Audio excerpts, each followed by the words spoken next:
El santo del día, Santa Isabel de Portugal. Nació en el año 1270. Era hija del rey Pedro III de Aragón y nieta del rey Jaime el Conquistador, además de bisnieta del emperador Federico II de Alemania. Le pusieron este nombre en honor a su tía abuela Santa Isabel de Hungría. Isabel significa promesa de Dios. Santa Isabel tuvo la dicha de que su familia se esmerara extremadamente en formarla lo mejor posible en su niñez.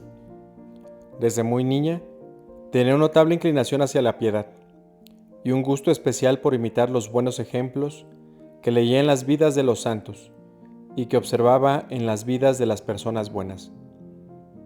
En su casa le enseñaron que si quería en verdad agradar a Dios, debía unir a su oración la mortificación de sus gustos y caprichos y esforzarse por evitar todo aquello que le pudiera inclinar hacia el pecado.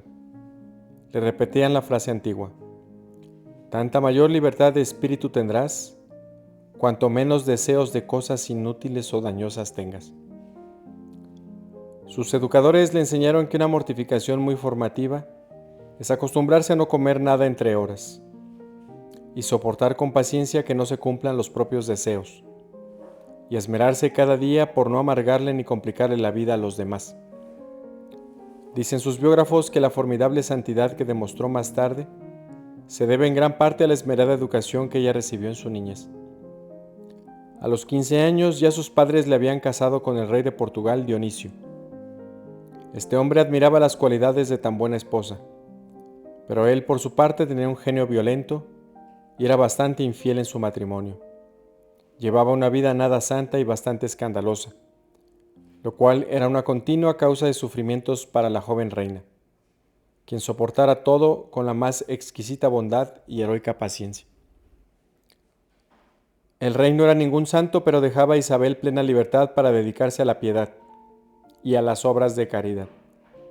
Ella se levantaba de madrugada y leía cada día 6 salmos de la Santa Biblia. Luego asistía devotamente a la Santa Misa.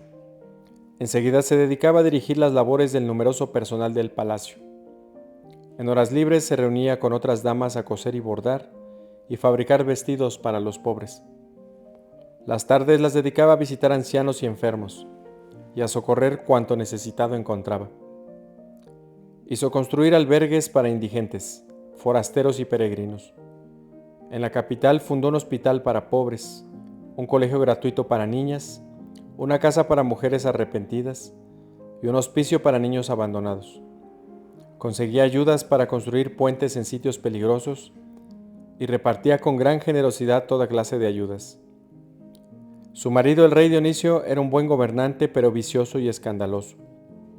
Ella rezaba por él, ofrecía sacrificios por su conversión y se esforzaba por convencerlo con palabras bondadosas para que cambiara su conducta.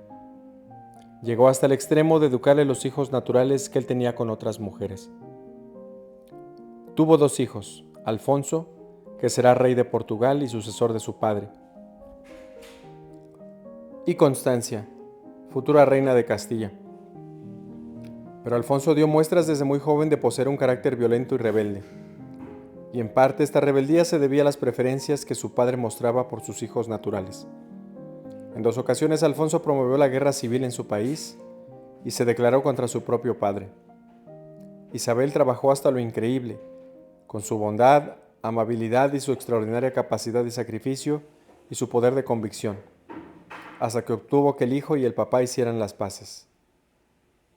Algunas veces, cuando los ejércitos de su esposo y de su hijo se preparaban para combatirse, ella, vestida de sencilla campesina, atravesaba los campos y se iba hacia donde estaban los guerreros, y de rodillas ante el esposo o el hijo, les hacía jurarse perdón y obtenía la paz. Su esposo murió muy arrepentido, y entonces Isabel dedicó el resto de su vida a socorrer pobres, auxiliar enfermos, ayudar religiosos y rezar y meditar. Pero un día supo que entre su hijo Alfonso de Portugal y su nieto, el rey de Castilla, había estallado la guerra. Anciana y achacosa como estaba, emprendió un larguísimo viaje con calores horrendos y caminos peligrosos para lograr la paz entre los 2 contendientes. Y este viaje fue mortal para ella. Sintió que le llegaba la muerte y se hizo llevar a un convento de hermanas clarisas. Y allí, invocando a la Virgen María, Murió santamente el 4 de julio del año 1336. Dios bendijo su sepulcro con varios milagros y el sumo pontífice la declaró santa en 1626. Es abogada para los territorios y países donde hay guerras civiles, guerrillas y falta de paz. Santa Isabel de Portugal, ruega por nosotros. Sea para mayor gloria de Dios.